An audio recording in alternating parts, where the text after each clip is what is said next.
here again. Why can't he just work with me?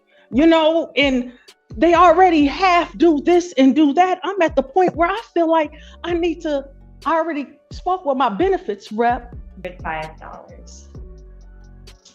Okay. She paid the $16.46 or whatever. On Monday, yes. On Monday. Got it. I don't understand why Robert, hopefully you're watching. Pardon? Not you, Your Honor. First, let me state my name, Regina Agnew. Thank you. I was going to ask, but you seem like you. No, I'm really under a lot of stress. My asthma, it's just really been bad. I've been off work on a medical leave, and I explained it to him.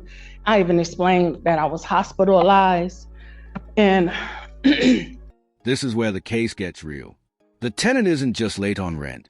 She's coming off medical leave, battling asthma, and even says she was hospitalized. She's not refusing to pay, but she's clearly fed up with a cold, business-only attitude from the property manager. And here's the big dilemma. When health struggles and money troubles collide, should courts lean on compassion or stay locked into the contract? Be honest. What call would you make if you were sitting in the judge's chair? I'm doing the best that I can. Right. I'm waiting on medical payments. And when I spoke with him on Monday, before making the payment, I said that you had stated in my Zoom last week that to see if I can work something out with the people at the office manager. Excuse me. So just take your time. Okay. So I said that to him. So because we're in September now, so September is due, obviously. And so he told me to, that's something that our attorney would do. I said, so then I told him that I'll come in the office because I had a follow-up appointment from being hospitalized with my primary doctor on Tuesday, but I didn't make it in the office to see him. I'm trying to get myself together because I miss making the money that I make.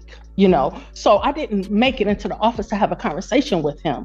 And he's not so easy to have a conversation with because I can say to him, like you recall me a couple months ago in here, I said, I can pay, this and that amount. And he'll say things like, well, who else do you have to pay? That's none of his business, and I already feel like I told him he stresses me out.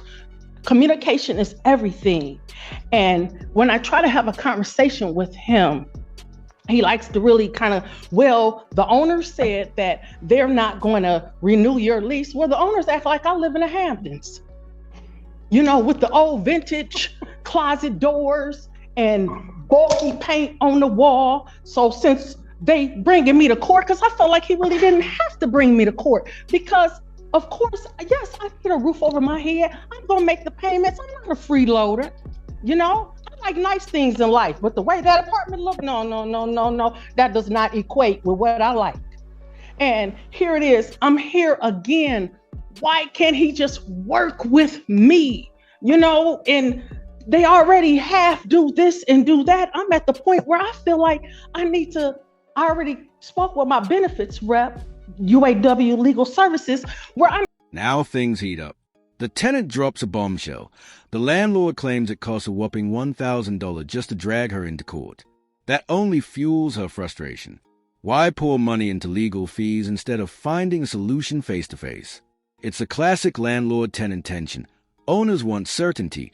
Tenants feel the system stacked against them. And in moments like this, the judge's role is everything. Only true fairness can balance both sides of the scale. To get me an attorney, that's something that have to come out of my pocket. So I will. That's just something grandkids won't get for a little minute, It's all right.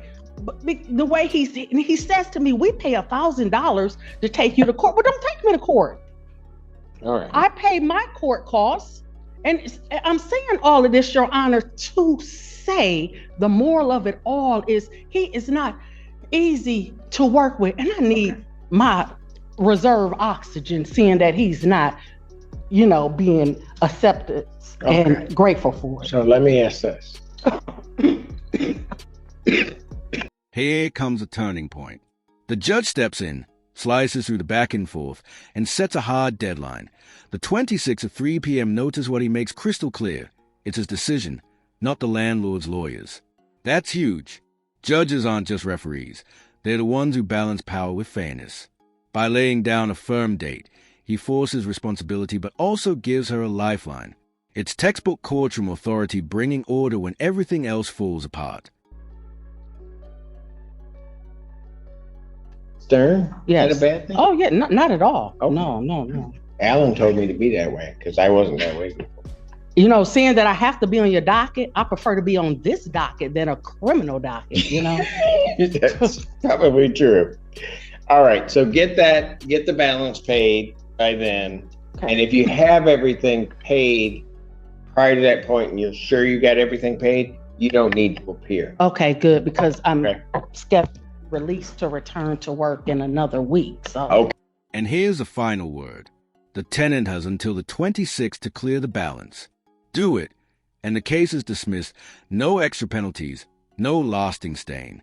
What played out wasn't just about rent. It was about health, dignity, and that tug-of-war between compassion and hard rules.